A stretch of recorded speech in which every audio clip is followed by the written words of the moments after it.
হ্যাঁ, মাহদি ভাই আপনি যে বিষয়টা নিয়ে কথা বলছেন এটা আমিও খেয়াল করেছি। আর বিষয়টার সূত্রপাত মূলত ঘটেছে গতকালকে যে ১১ দল তাদের জোটগত বিষয়ে সংবাদ সম্মেলন করেছে যেখানে ইসলামী আন্দোলন ছিল না। সেই সংবাদ সম্মেলনে একজন নারী নেত্রী উপস্থিত ছিলেন এবং যেটাকে কেন্দ্র করে ইসলামী আন্দোলন বলি বা ইসলামী রাজনৈতিক দলের একটা অংশ তাদের অনুসারীরা অনলাইনে চরম ব্যাশিং বলি, বিদ্বেষ বলি সেটা প্রকাশ করছেন। এবং এটা খুব অল্প পরিসরে হলে একটা কথা ছিল, যাদের অনেক অনেক হাজার হাজার ফলোয়ার্স সেটা লাইক হচ্ছে, শেয়ার হচ্ছে, প্রচণ্ড আকারে এটা দেখা যাচ্ছে এবং যেটার ক্ষেত্রে প্রতিবাদ জানাচ্ছেন লিবারেল অ্যাক্টিভিজম যারা করেন তারা অনেক নারী নেত্রী। এবং আমি সকালবেলা দেখেছি ফাতেমা তাসনিম জুমা তিনিও এরকম একটা পোস্ট অন্যের দেয়া শেয়ার করেছেন যে নারীরা যদি নির্বাচনের আগেই ইসলামী রাজনীতি যারা করেন তাদের অনুসারী বা দল থেকে এরকম ব্যাশিংয়ের শিকার হন তাহলে ভবিষ্যতে নারীদের সুরক্ষা কতটুকু। এই জিনিসটা আমার কাছেও চরম মানে শিশুসুলভ আচরণ বলি আর আহ, আহাম্মকি কাজ যদি বলি সেরকমই লেগেছে। কারণ আপনি খেয়াল করবেন ইসলামী দল যারা নাকি রাজনীতি করছে তারা স্বাভাবিক, তারা নির্বাচনমুখী, তারা সংসদে যেতে চাচ্ছেন, এমনকি তারা যদি ভোট পেয়ে থাকেন তারা সরকারও গঠন করবেন। সেই জায়গায় একটা দেশের যখন জনসংখ্যার প্রায় অর্ধেক নারী এবং আপনি যদি হিসাব করেন শুধুমাত্র গার্মেন্টসেই আমাদের নারীরা কাজ করেন প্রায় ৩০ লক্ষ।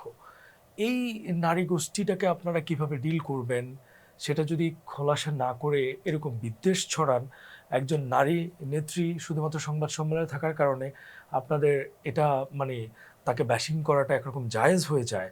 এমনকি আমি দেখেছি অনেকে এভাবেও লিখছেন যে এখানে নারী নাই, নারী ছিল এবং এ কারণে ইসলামী আন্দোলন আসে নাই, তার মানে এটা খুবই ভালো কাজ করেছে আলহামদুলিল্লাহ। মানে উল্টো নিজেদের না আসাটাকে গ্লোরিফাই করছে একজন নারীর থাকাটাকে কেন্দ্র করে। এটা খুবই দুঃখজনক এবং আমি মনে করি পুরো বিষয়টা অ্যালার্মিং এই দৃষ্টিতে যে ইসলামী রাজনৈতিক দল অপরাপর যারা আছেন আমি মনে করি তাদেরকেও বড় ধরনের একটা প্রশ্নের মুখে ফেলবে। কারণ আপনি খেয়াল করবেন অন্যান্য যারা আছেন, আপনি জামাত যদি বলেন, মামুনুল হক সাহেবের বাংলাদেশ খেলাফত মজলিস, তারা যে কোনো প্রোগ্রামে যাচ্ছে তাদেরকে বড় দুটো প্রশ্নের মুখোমুখি হতে হচ্ছে। সেটা হলো যে নারীদেরকে তারা কীভাবে ডিল করবেন, সংখ্যালঘু ইস্যু তারা ভবিষ্যতে কীভাবে ডিল করবেন। এবং তারা খুব বেশি বোঝানোর চেষ্টা করছেন যে এই জিনিসগুলি তারা লিবারেলি ডিল করবেন এবং খুব বেশি সমস্যা হবে না।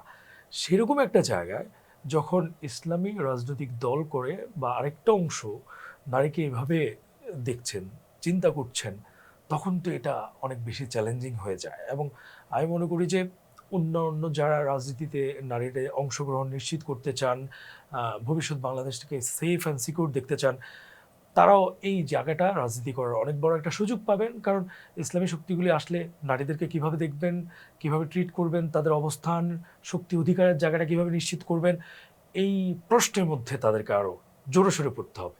আরেক কথা হলো আপনি স্বাভাবিকত তাদের ভোট চাইবেন, তাদের অন্যান্য সকল বিষয়ে আপনার কোনো আপত্তি থাকবে না। কিন্তু রাষ্ট্রীয় সংস্কার, রাজনীতিতে তাদের অবস্থানকে চরম একটা অন্যায় হিসেবে দেখবেন, এটা কিন্তু চরম বড় ধরনের একটা হিপোক্রেসি। এবং এটা আমি মনে করি যে ইসলামী রাজনীতিক যে দলগুলি করে তাদেরকে অনেক বেশি চ্যালেঞ্জিংয়ে ফেলবে।